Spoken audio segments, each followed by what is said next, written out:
Kajian nakro minit kuma lai to kalau cua aten dang mangin caksokan sama 1, 2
Alai Seven Mountain Sakian Lova Zalina Ian President Subcommittee te Tikuyan Lungan Juan Indisian Nantel Ve Don Sirava Tu Wagi Tikuyan Kalau Lungsakang Cekon Dia An Tikuyan Tumiran Lungsaka An Long Sia Pinan Ringtong Ikutega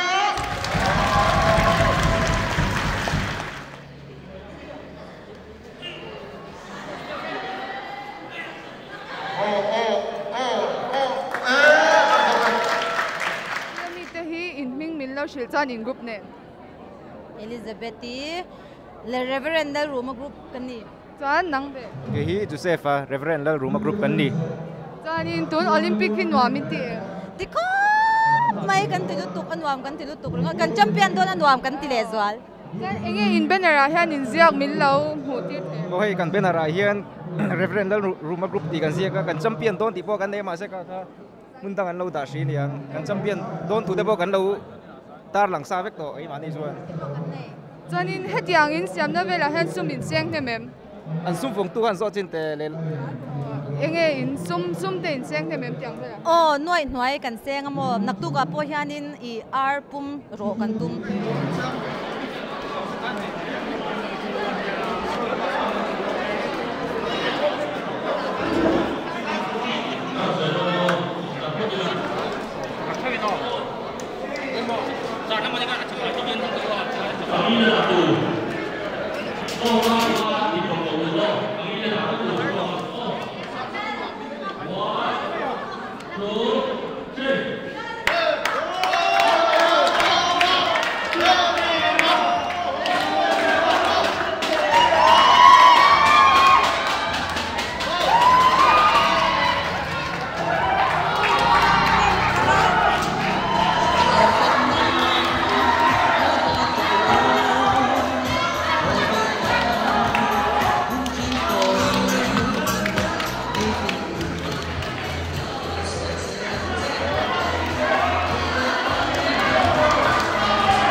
Reverend Sai ai thanga group treasurer draw secretary of Zani na hian in chakin ring em kan chak chu kan ring che lo ma ro chu thei top kan chua chak ai ma jo member than de le member thar zok ten nuam ti taka he olympic hi atman kan duwa chu a ho tin chuan ho ti Reverend PDC na group te nuamin tem Zani nuam ko me yo engai te mangi in chak to le chana han pathum na kan ni ve to hen chuang ta han o hen chuang khop me chuan nak tu lama enga nge chak ting tum engai te mangi futsal la te pa kan chak nge kan be se o kan chak do ve kang to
tu na hanin kabula hianin utei le utapu inoma I zanin Olympic ta na anin buat sei ne de ka hanzo vereng renga irin buat sei na ade achai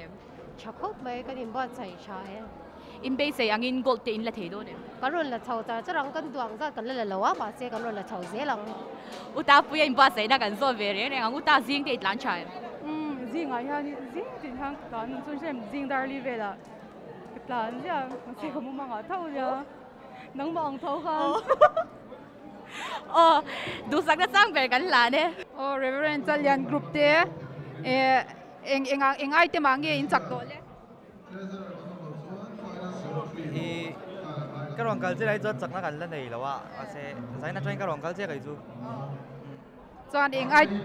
nak tok lama te eng ai te mangi telin tu cái đầu lên đây kal kan che lo mai thiamo ase food cái rong kal cho food sala rong thal te bang anwa min tiang nuam lu tu ko mat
Nulama shwayi reverend sai thanga secretary diro treasurer zok zanin hi nuami tiam nuam ka dikhot be ka rin ain ka hlimma hei kan group te po anon kal cha be sei phak bakin kan lom khot mai in bwa sai na te cham ho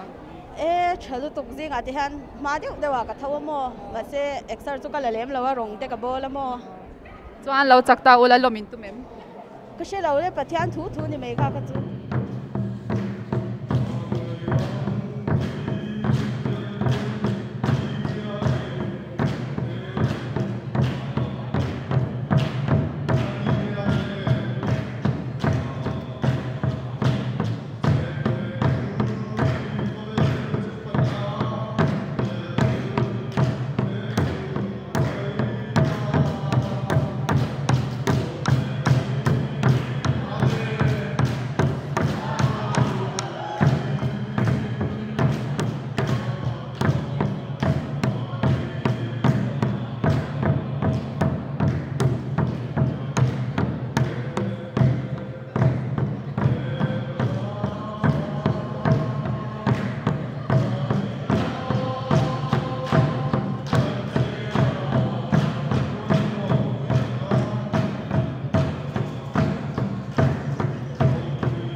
han ka bula chu te an var moi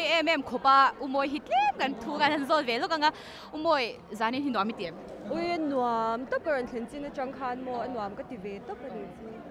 ani le I Olympic hi chunsom zel tlaki tem o chunsom zel tlaki ti a chatop member tam tak tan mo a hlim ombok sia cha member in nu nei na te chatop ti ro chanin member te in duang in inkal khom them o he ui kan be se an kan group po hi kan kal khom cha amo in shangai mi alo ti po ti ha kan shat pha amo a cha ka ti lu tu champion ngai during du sang sang be kan lan cha nula Priscilla Reverend enge kha PDC na group atangin zani na eng item angi tel katel chu me rubber enge kha ko ro lok enge rubber o cha na chara tangin katel chau deu char mai o chuan nuami tiam nuam kan tilu tu kan outing ber naktuka engai telitum naktuk item a naktuk hi kashalau le shwai tu ten min po na ha katel to me ang ti le kan lo me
Olympic